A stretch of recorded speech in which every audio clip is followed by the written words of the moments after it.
Olá, seja muito bem-vindo ao meu, ao seu, ao nosso Quintal Direito. E hoje, para conversar conosco sobre erros judiciais, o Dr. Hamilton Freitas veio lá de São Paulo. Seja muito bem-vindo, doutor. Boa noite, doutor. Eu que agradeço o convite para a gente tratar de um assunto tão delicado que foi esse caso aí. Pois é, doutora, eu acompanhei, né, o caso foi muito midiático, mas primeiro, vamos falar um pouco do doutor, né, o nosso paranaense, queremos conhecer um pouco mais como iniciou a sua carreira. Eu sou de São Paulo, sou de Carapicuíba, já atuo há 19 anos na área criminal, sou pós-graduado na área criminal e venho fazendo um trabalho nesse sentido pela região e outros estados também.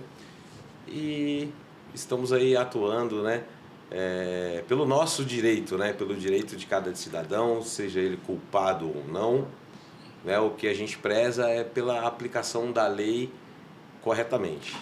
Isso é muito importante, doutor, e a gente preza muito por isso. Eu vejo que hoje em dia tem muito preconceito face a nós, advogados, né, e em vários âmbitos, seja ele administrativo ou judicial. E é por isso que cada vez mais tem esses erros judiciais. O senhor quer debater um pouco sobre o que aconteceu lá em Carapicuíba? Sim, é um caso que tomou a atenção da imprensa, né? É um caso de um jovem, ele tem, salvo engano, 24 anos, né? O nome dele é Gleidson, ele tem um certo problema mental, né? Ele tem um retardo mental leve. Ele trabalha com família, ele tem dificuldade para ler, ele tem dificuldade para escrever, ele não sabe falar o nome dele completo, a data de nascimento dele completa também, ele não sabe dizer corretamente. E no caso em questão aí, ele tinha chegado do trabalho, estava com a família, comeu, jantou, saiu de casa para bater um papo com os amigos. Já era um pouco tarde da noite, cerca de 11h20, 11h17, por aí. Perfeito. E ele desceu a rua da casa dele tranquilamente. Quando ele desce a rua, tanto ele como uma outra pessoa que está na calçada oposta, percebe que duas pessoas vêm correndo, né, fugindo de alguma coisa. Ele, sem saber do que estava acontecendo, continuou descendo. E a polícia militar o abordou. Segundo o relato dele mesmo, já foram acusando ele de ter cometido um roubo de uma moto, perguntando sobre a moto. Foi a rota? Não, foi a polícia militar mesmo. Né? E ele não sabia dizer sobre os fatos, nada do que tinha acontecido. Foi levado para a delegacia de Carapicuíba e lá foi preso em flagrante pelo crime do roubo dessa moto. Para vocês que estão acompanhando o podcast, tá? E para quem está na live, eu falo de lado porque eu tenho 3 câmeras aqui, né? Eu tenho esta câmera, a do meio e a que está para o Dr. Hamilton. Então eu vou falar sempre de lado por causa da gravação, tá, gente? Então, assim, para quem está acompanhando, esse caso foi um caso notório de um erro, onde uma pessoa que estava no lugar errado, na hora errada, né? Ou no lugar certo, porque era a residência dele, mas na hora errada, e ele foi acusado e encarcerado. Então, vamos colocar na tela aqui para o pessoal que está em casa dar uma olhada.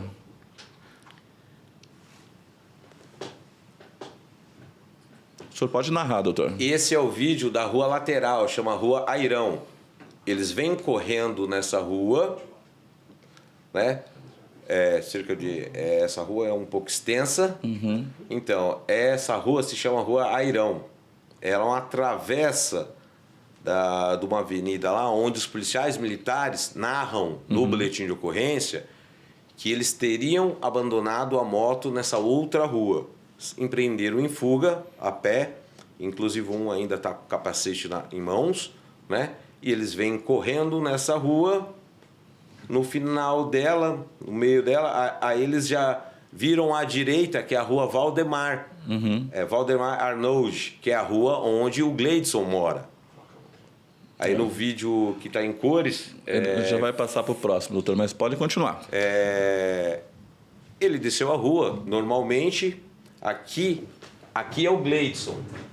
Tá. Descendo, saindo da casa dele, começou a descer, e aqui ambos percebem que eles olham para a esquerda, e aqueles dois que estavam na rua Airão já passam aqui correndo, que está meio câmera lenta. Eles viraram à esquerda lá embaixo. Viraram à direita e subiram a rua do Gleidson.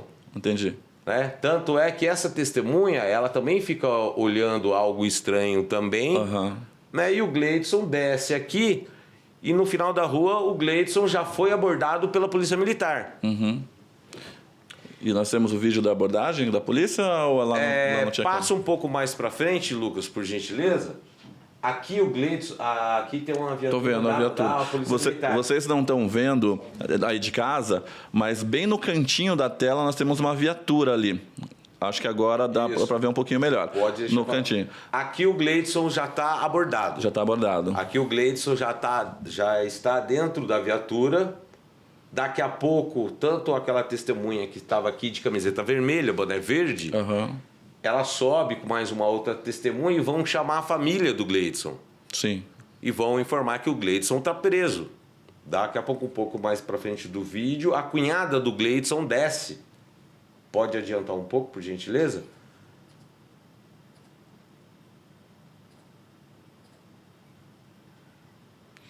Aquela descendo, saiu de dentro de casa até de roupão, né, de pijama. Essa é a cunhada do Gleidson. Sim. Aí ela toma conhecimento que o Gleidson está preso. E o Gleidson havia acabado de sair, né, da casa deles. O vídeo mostra, né, doutor? Estavam juntos. A família são 3 residências, uma família bem humilde, né? E aqui ela toma a notícia que o Gleidson está preso. Ela já sobe desesperada, que é o irmão do Gleidson descendo também. E tomam ciência de que o Gleidson está preso, algemado e já no porta-malas aqui dessa viatura. Enquanto isso, né, os verdadeiros roubadores foram embora. Desistiram um pouco mais para frente, passa a viatura subindo, né, mas o caso parou por aí. Eu vi que o rapaz ele tira a blusa para não ser identificado, né? Ele passou ali. Esse caso, gente, está no YouTube, né? Foi veiculado pelas grandes emissoras nacionais aí, está no YouTube. Então, se quem quiser mais informação para acompanhar mesmo a fundo esse erro judicial, procura lá nas redes sociais. Tem um nome num link, alguma coisa, doutor? Jovem com transtorno mental é preso, algo nesse sentido. Tá. Aí, doutor... Coloca nas suas redes o link. Eu vou colocar nas minhas redes e nas redes do Quintal também, aí vocês têm conhecimento. Aí, doutor, daquele momento em diante, ele foi conduzido à delegacia, né? E o senhor foi prontamente chamado para interceder a favor dele? Não. Eu entrei nesse caso, acho que, salvo engano, no dia 5. O Gleidson foi preso no dia 30. Vou colocar um pouquinho mais para frente. O Gleidson foi preso, eu entrei nesse caso, salvo engano, no dia 5 de novembro, dia 4, dia 5. O Gleidson foi preso dia 30. O Gleidson, no outro dia, foi levado para a audiência de custódia, né, onde a prisão preventiva dele foi convertida, a prisão em flagrante foi convertida em prisão preventiva. Dali ele já foi transferido para o Centro de Detenção Provisória de Itapecerica da Serra. Né? Foi para a universidade. Foi. E o que acontece? Querendo ou não, a família conhece, acabou sabendo quem são um dos 2 roubadores. Né? Inclusive, a cunhada falou isso em rede nacional para a imprensa, né? Que ela foi até a casa da mãe de um desses roubadores e falou: olha, o meu parente está preso por causa do seu filho. Elas trocam o WhatsApp, discutem um pouco. Ela fala: não posso fazer nada que a polícia que errou. Meu filho não deu o nome do seu filho em nenhum momento, mas eu não posso fazer nada que a polícia errou. A única coisa que eu posso fazer é mandar um advogado lá. Que não fui eu, no caso. Não foi. Né? Foi um outro advogado, juntou procuração, vou preservar o nome desse advogado, né? Juntou procuração nos autos e ali ficou parado. A família desesperada, a família do Gleidson, né, que não contratou esse advogado. Eu falei, gente, o advogado ou vai ter que subestabelecer, renunciar, para eu poder entrar no caso. Né? Então, eu tive 2 dias de trabalho só. Aí a família me trouxe toda a notícia, olha, tem filmagem. Olha, na Rua de Baixo também a gente está procurando filmagens também. Falei, eu preciso ir no local, preciso analisar, preciso assistir essas imagens. No caso, não foi nenhum erro judiciário, né? Foi um erro da Polícia Militar. Desculpa dizer, mas o que tem que ser dito, tem que ser dito. Mas eu considero, doutor, que o erro, né? Porque quem decretou a prisão preventiva dele foi o judiciário. Se fosse apreciado tudo isso antes, não teria esse erro. Eu considero um erro. Então, doutor, assim, eles não tiveram acesso a essas imagens quando receberam a prisão em flagrante, quando converteram. Mas eles tiveram acesso... só quando eu entrei no processo. Né? Tudo bem, o senhor juntou Sim. lá após o senhor ter acesso aos autos. Mas se o delegado fizesse diligências necessárias, Sim, porque eu tenho sim. certeza que essa família foi lá desesperada. Ficaram na porta para ser amparado pela autoridade policial. E essa autoridade policial não fez que fosse... tido diligências e procurado. Porque se um rapaz com algum tipo de transtorno mental, um déficit de qualquer tipo de intelecto, é de se causar, né, algum tipo de dúvida. Sim, né? sim. Inclusive, até pela primeira edição do boletim de ocorrência, né, que a vítima havia acabado de ter sido roubada, né, no centro de Carapicuíba, e fez o boletim de ocorrência, e lá está bem claro, não tenho condições de descrever as características dos roubadores. E ali nem os vestimentos. Né? Na segunda edição, mais tarde, né, que o Gleidson já foi abordado, já foi algemado e já foi levado para a delegacia, ela reconhece ele sem sombra de dúvidas e ainda fala até a cor do moletom. Claro, Carapicuíba não é uma cidade grande, a delegacia também não é grande. Lá, o que acontece? A vítima vai fazer o boletim de ocorrência, ela fica ali no balcão. Existem uns bancos de madeira, né, para as pessoas que estão ali sendo atendidas pela Polícia Civil. E eu já imagino a cena, porque eu trabalho muito lá. A viatura chega, conduz o preso, e ali o preso fica por algum tempo, querendo ou não, na frente da vítima. Ele fica parado num corredorzinho ali até ser passado toda a ocorrência para a autoridade policial, né? O preso fica ali ou fica dentro da viatura. A maioria das vezes fica ali em pé. Ou seja, a vítima, antes de ter sido feito um reconhecimento, ela já está olhando para quem está preso. Ela já está vendo a roupa, né, para quem está preso. Obviamente, né, os policiais militares chegam com o Gleidson e localizaram a moto do Gleidson. Claro que a Polícia Militar vai falar com a vítima, né? Porque eles têm um BOPM deles para preencher. Então tem um contato da Polícia Militar com a vítima naquele momento, com certeza, e o Gleidson está ali. Então quer dizer assim, o reconhecimento pessoal já ficou maculado ali, né? Porque o que prevê o Código de Processo Penal é que aquele que vai ser reconhecido tem que ser colocado ao lado de 2 pessoas que com ele têm alguma semelhança. Sim. Né? Mas nesse momento, a partir daí, já maculou tudo. No Brasil né? não funcionou isso. Isso aí não funciona nem no nosso judiciário. Não. Né? Isso no fórum não ocorre, quanto menos em uma delegacia. No judiciário, ele tem algumas serventias que eles fizeram uma janelinha onde a pessoa, a vítima fica do lado de fora da serventia e o réu dentro, né? Aí apaga-se a luz, né? Sim. Da onde que a vítima está, para não ver, e coloca o réu, que é o do próprio denunciado, sem nenhuma pessoa ao lado. Foi esse?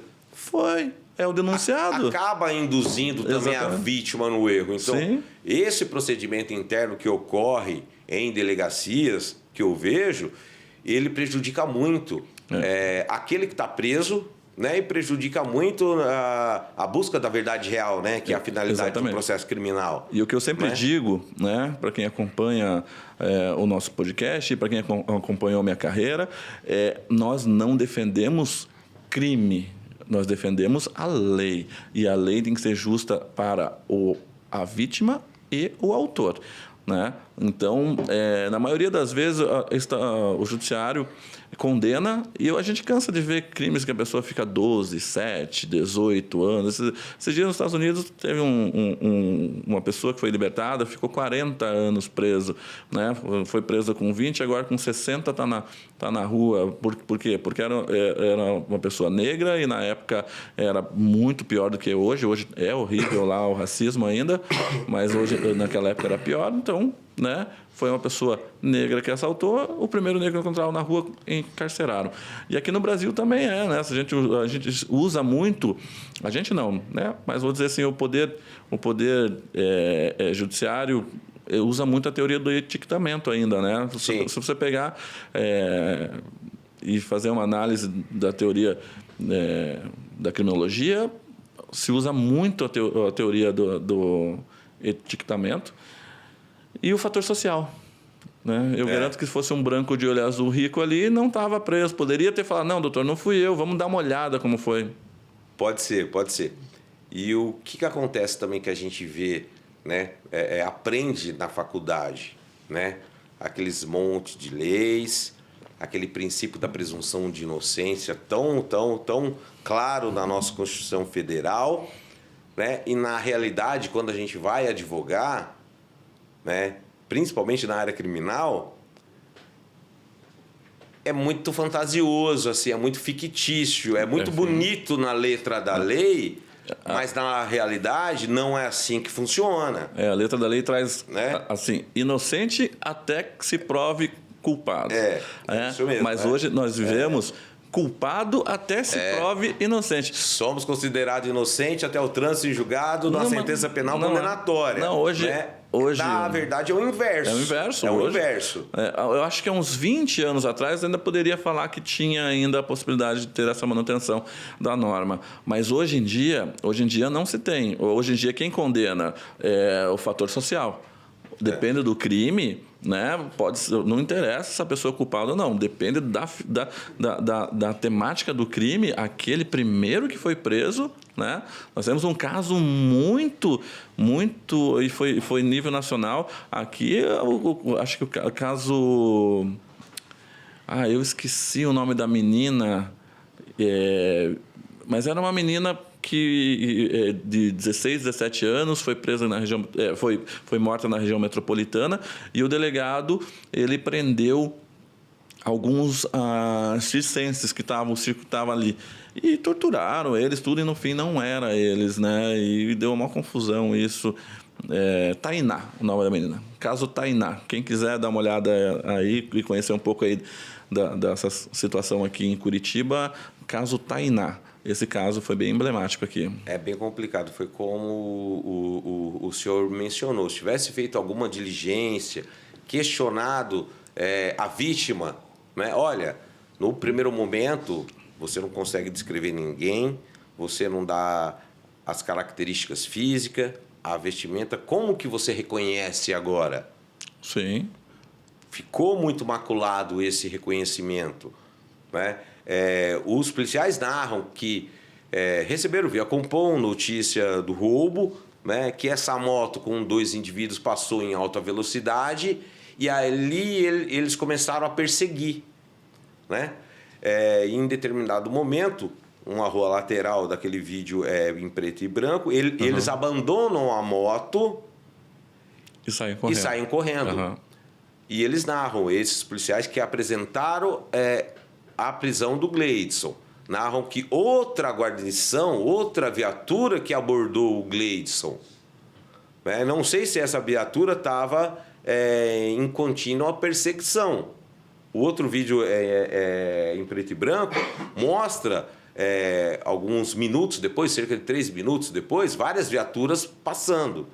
Eu não entendo como que essa viatura abordou o Gleidson, de onde ela surgiu, né? Salvo engano, deve ter sido pela rua lateral de cima, né? Mas fica claro que essa viatura ela não está em perseguição nem dos 2 verdadeiros roubadores que abandonaram a motocicleta e abordaram o Gleidson. Eu acredito que eles tiveram a denúncia via Cupom, né? Sim. E dali, então, localizaram uma pessoa que descrevia com um perfil, né? Que poderia ter sido passado pelo Cupom e abordaram e decidiram que naquele momento era ele e pronto, acabou. É aquele caso assim, né? Não pegou os verdadeiros roubadores, se não tem tu, vai tu mesmo. Né? E o coitado do tu foi o Gleidson. Uhum. O Gleidson que segurou toda essa situação. Depois ali, doutor, que o doutor esteve presente no caso, daquele momento em diante, ele saiu no primeiro pedido? Como é que foi? Sim. Eu dei entrada nesse pedido de liberdade provisória na quarta-feira. Uhum. Na quarta-feira mesmo, o caso tomou a proporção da imprensa. Uhum.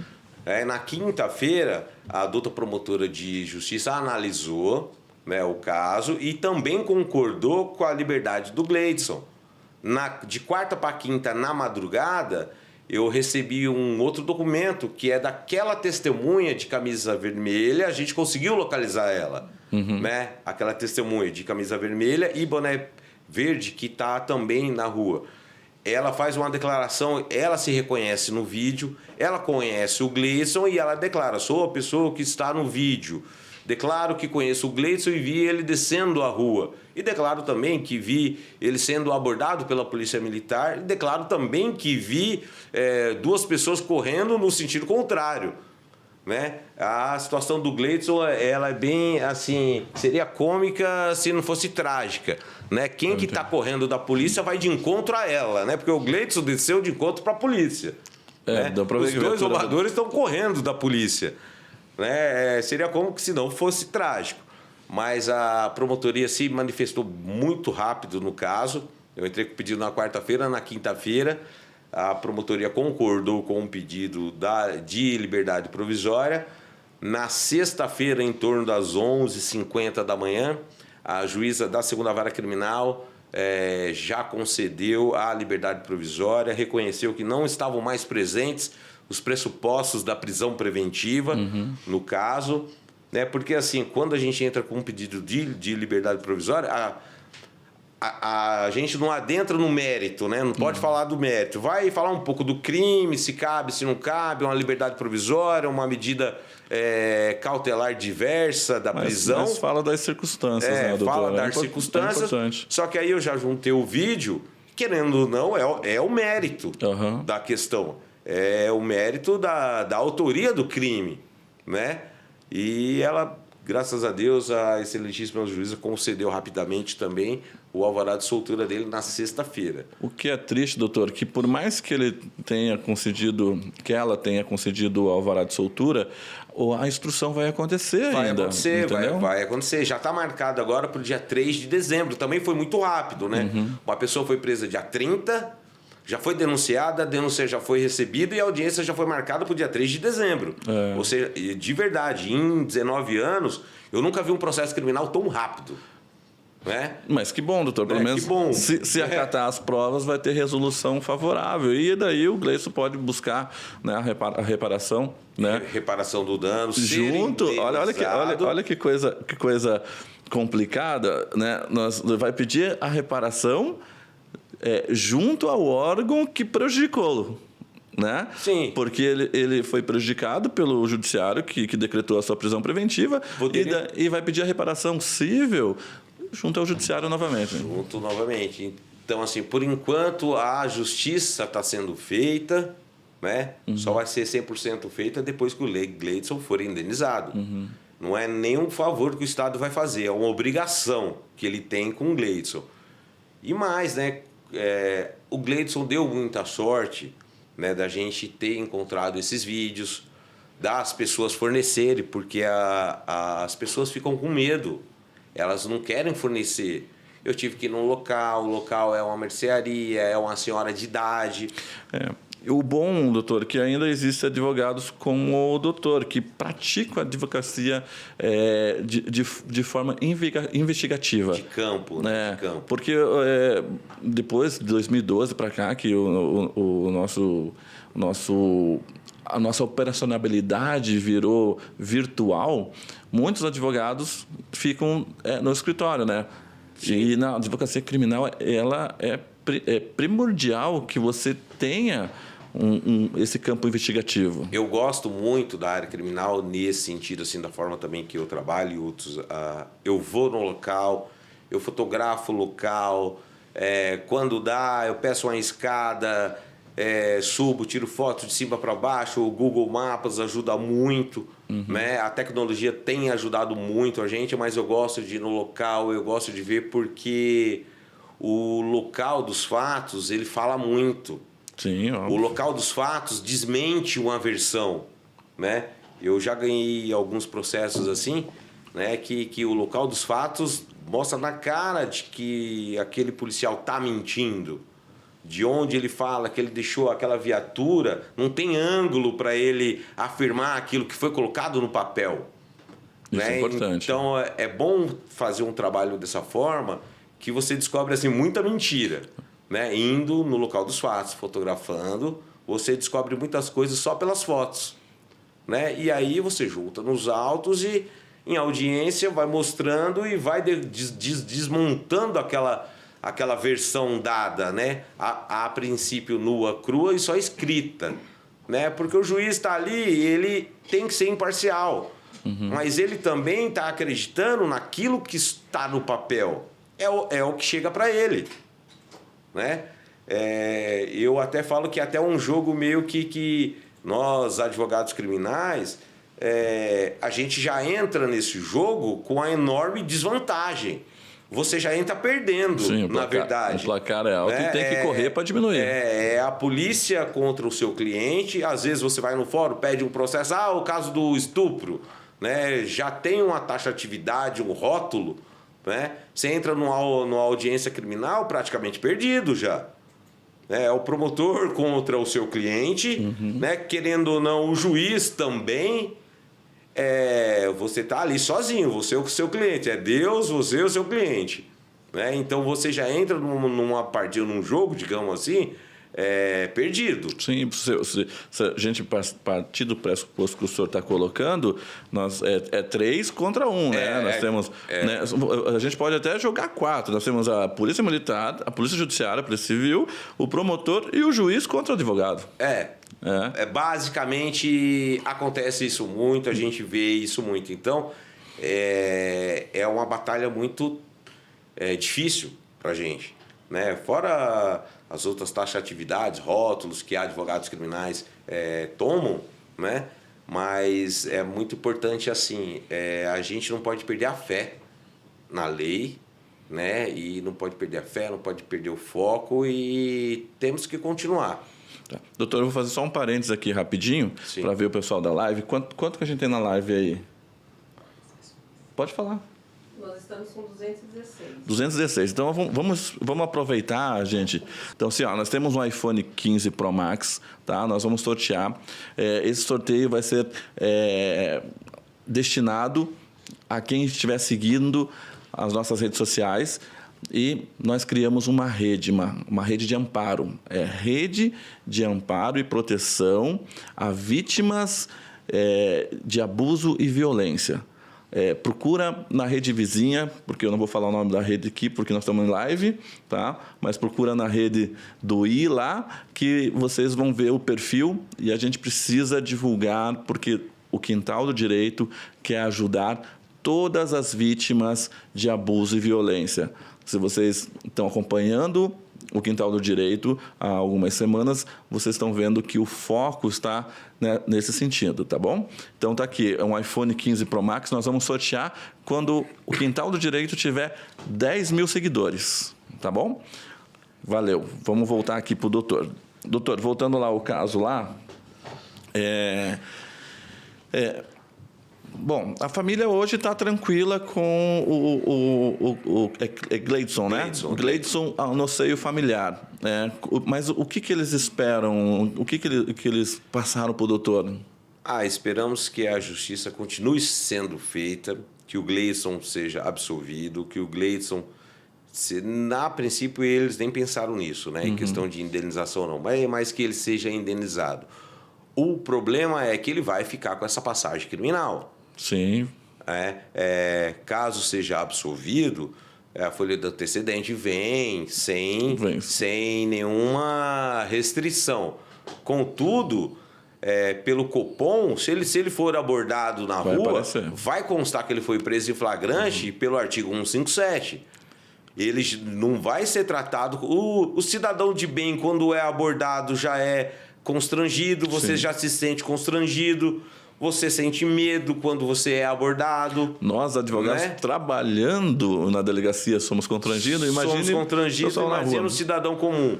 E ele vai sofrer isso, porque não apaga. Pelo Copom, não apaga. Dificilmente, eu nunca vi o caso. No caso, se ele for absolvido ali, daí entra com pedido de silêncio e vai ser oficiado à Secretaria de Segurança Pública Estadual e capaz de tirar. Mas é um trâmite que demora. É um trâmite bem demorado. Vamos dizer que vai levar aí uns 2 anos e meio para dar uma resolução ali, né? Mas mesmo assim, apaga, mas quem for buscar lá no fundinho, lá um dia que aconteceu alguma coisinha com ele, vai achar. Né? E é muito difícil, assim, E o crime que ele foi acusado foi 157, doutor. 157 é agravado pelo concurso de pessoas com emprego de arma. Então tem 2 agravantes aí. A pena mínima que o Gleidson poderia tomar, pode tomar ainda, né? Porque ele não foi absolvido ainda, uns 7 anos. 7 anos. Tá bom para o cidadão de bem inocente, né? Sair de dentro da sua casa e... o comum é o quê? Você sai de dentro da sua casa, a hora que vai para o trabalho, a hora que volta, você tem um certo receio de ser assaltado, né? Porque é comum. Não é normal, mas é comum. Agora, você ter receio de sair de dentro da sua casa e ir para a cadeia confundido com um ladrão... Que complicado, doutor. Aí errar é humano, mas é um erro inaceitável, né? Como que você vai ficar com isso na sua cabeça? Eu vou sair de casa, eu tô com medo porque eu posso ser confundido com um ladrão, eu posso ir para a cadeia, né? Então, não é esse serviço que a gente espera da nossa polícia militar, né? Mas nem de nenhuma outra polícia. Na situação desses policiais, provavelmente vai ser instaurado o procedimento administrativo junto à corregedoria, né? Pelo fato de que eles tomaram ciência no local que não era ele. Veio os familiares ali, tomaram ciência. Então, eles deveriam ter, né? Porque eu vejo, por mais que a Polícia Militar ela seja uma polícia que não faz resoluções, né? Então, eles deveriam, porque hoje em dia, volta e meia, eu vejo o policial fazendo aí... Na rua, na diligência, eles vão lá, fazem... desculpa, tá? Eles fazem abordagem e querem fazer conciliação no local. Até eu já passei por isso. E eles usurpam uma função que não é deles, né? E é bem complicado, né? Do notebook? Envolve então, muita coisa, com o celular. Né? Envolve muita coisa, assim. Onde está o erro? Né? Onde está o erro? Da corporação, do treinamento, do ensinamento, do Estado, da falta de verba, da falta de incentivo, porque também ser polícia militar não é fácil. Né? Então, aonde está o erro? Ou pode ser um desvio de conduta do próprio policial. A corporação pode ensinar corretamente dentro da academia, quando são treinados, né? Saem para a rua e ali pode ocorrer um desvio de conduta. Ou seja, tudo aquilo que aprendeu na corporação, na rua eles esquecem tudo e faz tudo errado. Concordo com o doutor. A mídia mostra muito isso. Né? As câmeras estão mostrando muitos erros. Né? Então, pode ser um desvio de conduta. Né? Não podemos assim generalizar que é isso. Mas que ocorre, ocorre. E não é pouco, né, o que ocorre. E são coisas graves. né? O Gleidson poderia ter sido confundido mesmo, como foi, poderia ter sido morto, né? E aí, o que acontece? Indenização nenhuma paga, né? Então, agora, a gente espera que a mídia, que a justiça seja feita. Não sei o que essa vítima vai falar, porque o caso repercutiu bastante, né, em 2 emissoras. Eu agradeço vocês de terem se interessado também pelo caso e eu agradeço... ter me chamado até o estado do Paraná, que também tomou ciência dessa situação. Esse caso foi nacional, passou nos grandes programas do Domingo Nacional, né? Então, assim, nós ficamos, sim, curiosos para tomar mais ciência daquilo que realmente aconteceu naquele momento.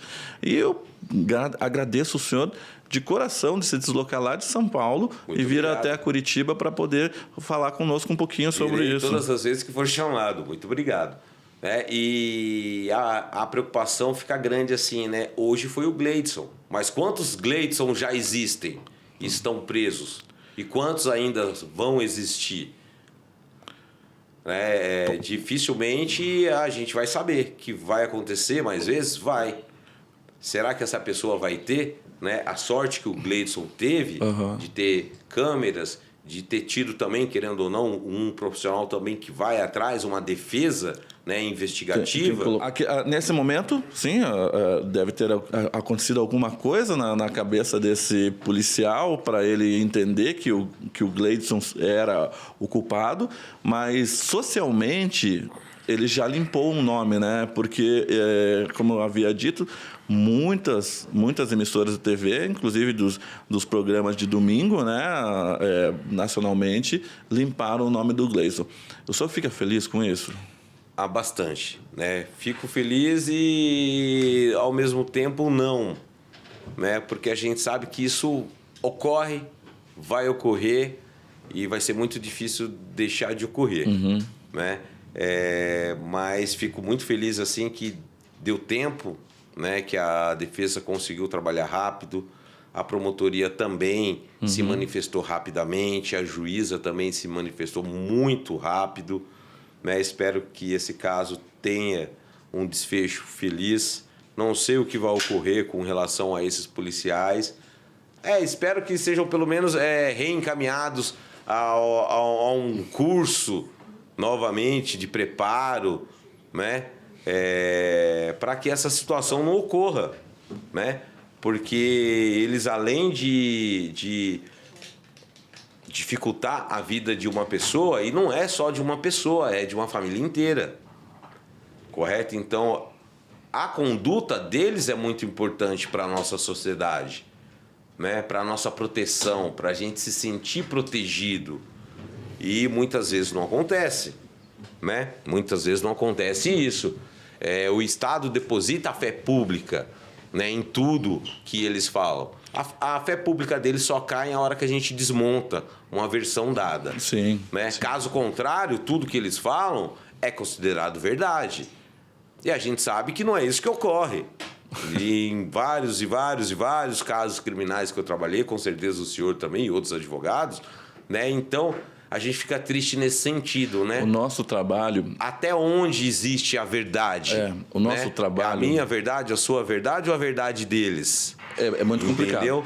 O nosso trabalho, ele é muito árduo, né? Porque eles trazem falácias. Na maioria das vezes, o Ministério Público não tem prova do crime, é apenas uma denúncia. Insiste, óbvio. persiste. Nós trazemos prova aos autos que não foi aquela pessoa que cometeu o crime, mas ele persiste por diversas vezes, ainda... Depois Quando é absolvido, ainda insiste, apela, que é o princípio da indeclinabilidade, né? Que não deveria existir. Que não deveria existir, deveria existir o princípio do bom senso. Sim. Né? Já trabalhei com vários promotores, já tive vários promotores que já pediram a absolvição, né, em vários casos, mas não é o que ocorre cotidianamente. Não é. Né? Então, é assim, foi o que eu falo. Qual é a verdade que prevalece? A do policial, a do réu, a do promotor? O policial, teoricamente, não deveria nem ser acatado em juízo, né? Isso teoricamente. Teoricamente. A lei diz, né? Ela serve só para instruir a peça inaugural. Ela não serve para... Eu não sei, eu não entendo porque aquilo que é falado em delegacia hoje se valoriza tanto no Poder Judiciário, né? Porque se você participou de um ato que é inquisitório, né? Que você não tem... Não existe a ampla defesa, o contraditório. Exatamente, não tem amplitude de defesa, não tem contraditório. Então, dali em diante, quando você tem ampla defesa e contraditório, o que é inquisitório, o que é trazido, né, a goela abaixo, tem que deixar de existir. Mas não, eles usam o inquisitório para instruir a peça inaugural, né, que é a denúncia do promotor, e depois ainda eles voltam em juízo para falar novamente, né? E outra, hoje com o Projude, tem acesso ainda ao caso que eles podem ler meia hora antes de dar o depoimento deles.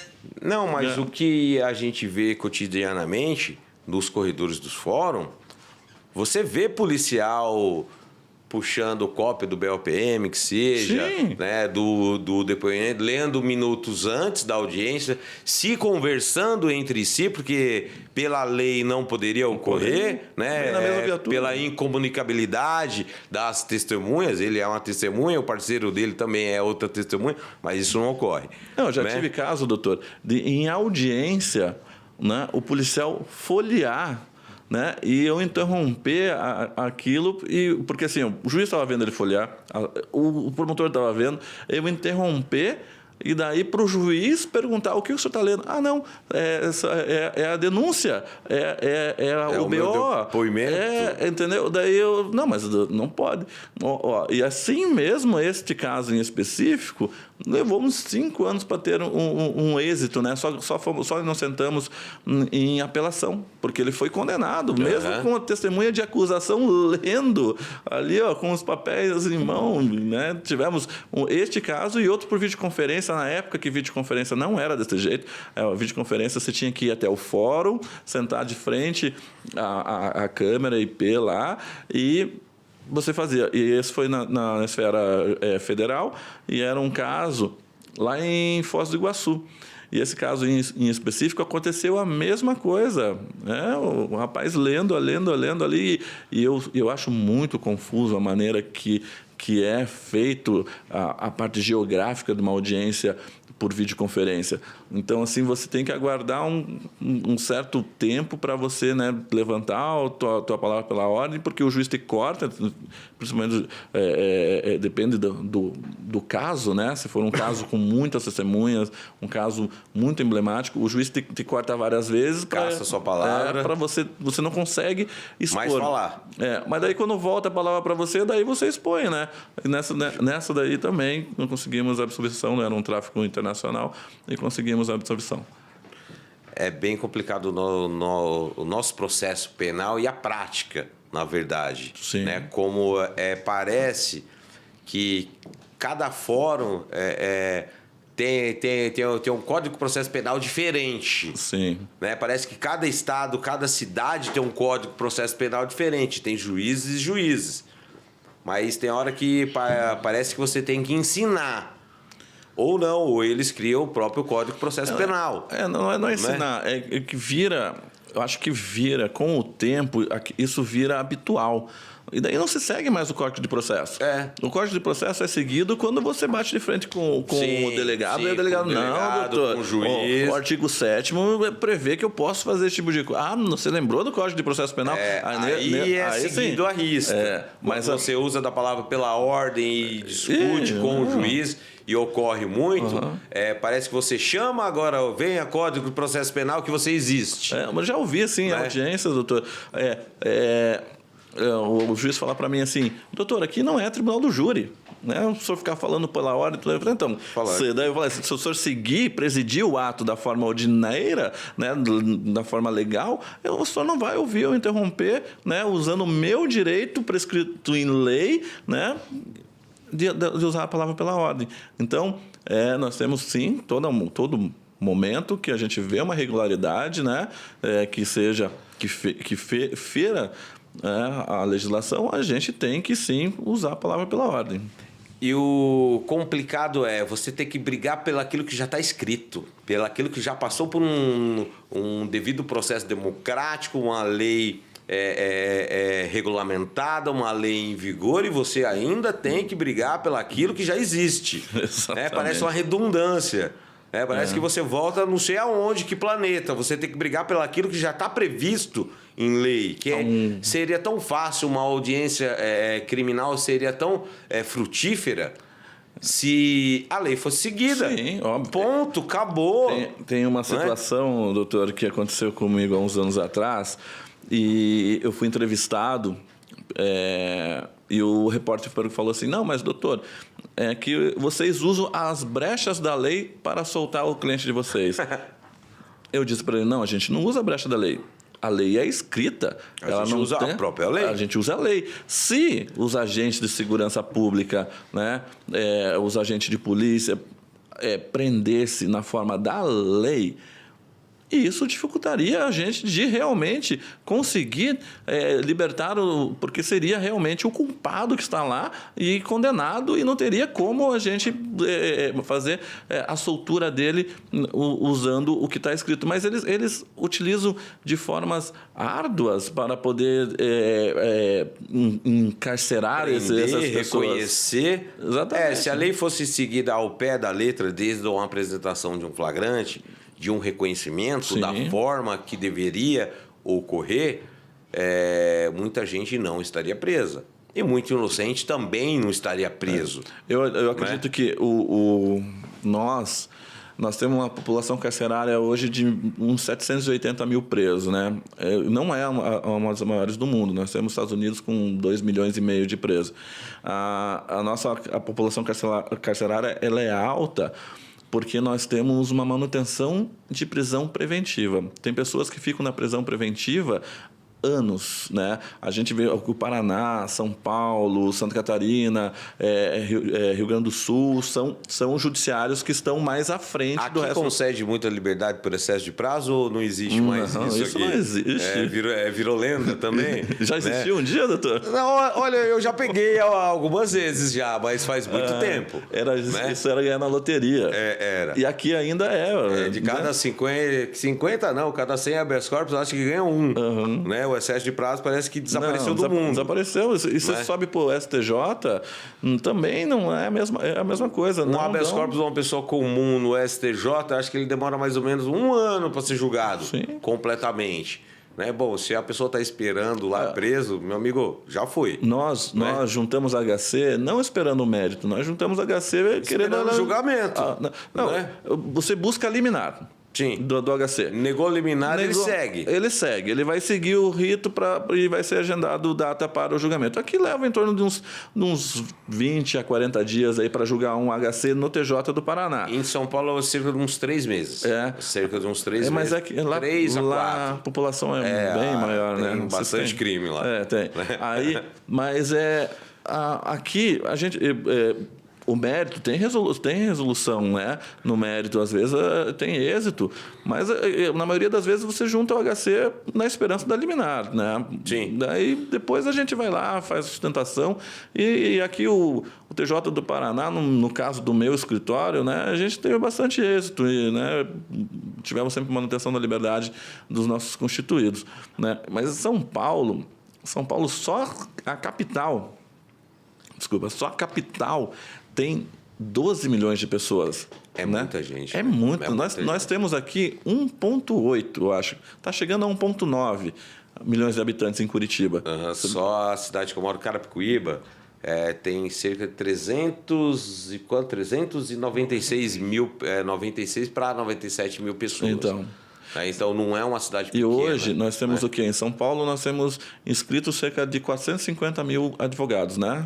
Lá em São Paulo, tem mais... Não, já passou dos 500. Já passou, né? dos 500? Eu creio que sim. Eu acho que a OAB agora está no número 490 e pouco, 500 e pouco.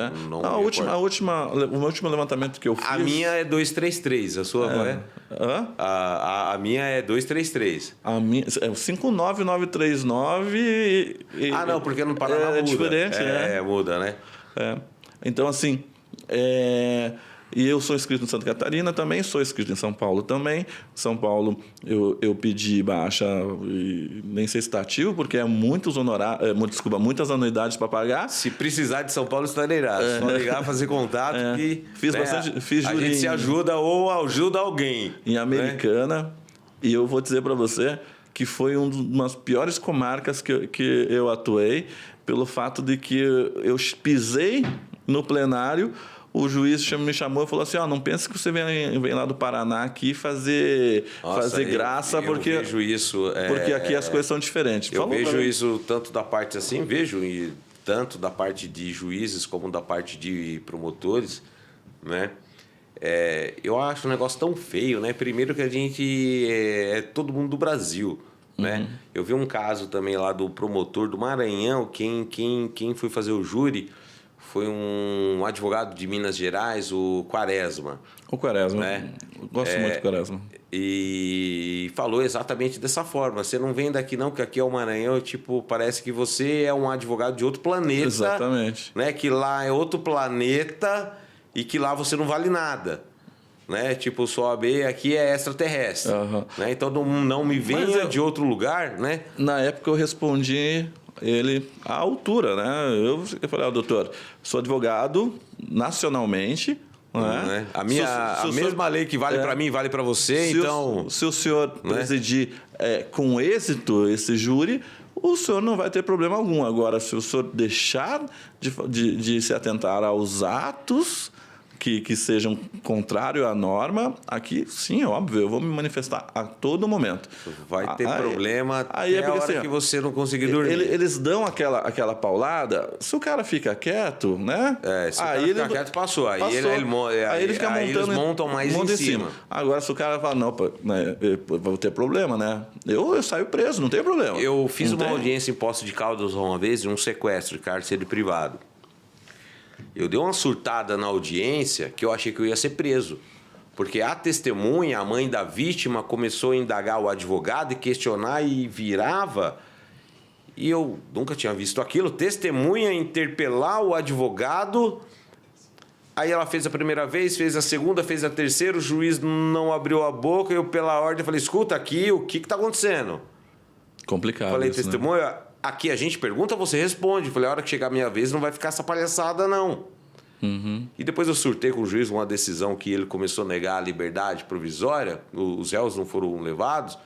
Aí o juiz começou a jogar porque a defesa do réu X, que era eu, e do réu, requereu isso. Eu, pela ordem, o senhor nega a liberdade provisória com base no pressuposto da prisão preventiva. Não veio jogar a culpa aqui em cima de mim, não.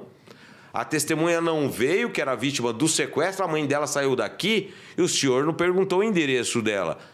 E eu arrolei como testemunha, como agora o senhor quer que eu junte? Tudo bem. Oficia TIM, Nextel, Oi, todas para eu não vou oficiar, o senhor tem que trazer. Falei, então o senhor não está querendo saber da verdade. A mãe da vítima saiu daqui, o senhor não perguntou aonde a vítima está morando. O senhor quer que eu dê o endereço? Então eu falo, se o senhor quiser, eu vou te dar o prazo de 5 dias. Eu falei, não precisa dar prazo nenhum, você sabe que eu não vou conseguir. Não, né? Mas é que tem umas situações, né? E tem a ver muito com ego e o sentimento emocional de cada pessoa. Sim. Porque a gente leva, às vezes, algumas coisas pessoais para o trabalho, né? Mas, doutor, eu vou encerrar a nossa conversa por aqui.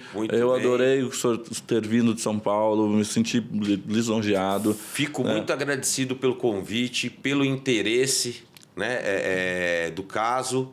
E estou muito feliz. Se precisar chamar novamente, eu volto. E vamos mais uma vez, o doutor me ajudar aqui, sortear mostrar aqui, o iPhone. Nós temos o nosso iPhone 15 Pro Max aqui, gente. Eu queria ganhar ele. Aqui, como faz para ganhar esse iPhone? Nessa câmera aqui, ó. Não dá para sortear com 3 pessoas? iPhone você aqui, que não vale, mais outra pessoa? Eu queria ganhar, mas eu já tenho um, né? Mas eu queria ter 2. Aí, olha lá. O pessoal da técnica aqui, né? Os nossos produtores, tudo vão organizar o sorteio para vocês, tá? É só chegar a 10 mil seguidores em ambas as redes, no Quintal do Direito, tá bom, gente? E olha só, importante é que vocês também dêem um apoio para a gente no Reamparo, tá? Rede de Amparo e Proteção às Vítimas de Abuso e Violência. É um trabalho gratuito, feito por vários profissionais do direito, da psicologia e da pedagogia para ajudar pessoas em risco, tá? Então, doutor, para essa câmera aqui, ó, deixa para nós nas suas redes sociais, como encontra o senhor e como pode ter mais esclarecimentos sobre o caso. Boa noite. Se precisar, procura no meu Instagram, hfreitasdr. No Facebook eu não lembro. É que eu não mexo muito. Mais uma vez, doutor, uma satisfação tê-lo aqui. Muito obrigado, doutor. Fico com o convite, novamente, quando o senhor estiver por Curitiba aí, que não tenha que vir para conversar conosco, venha a passeio, venha conosco para novamente trazer esse esclarecimento. Muito obrigado, doutor. Muito obrigado. Boa noite. E eu conversei aqui com o doutor Hamilton Freitas, que veio de São Paulo para privilegiar o Quintal do Direito.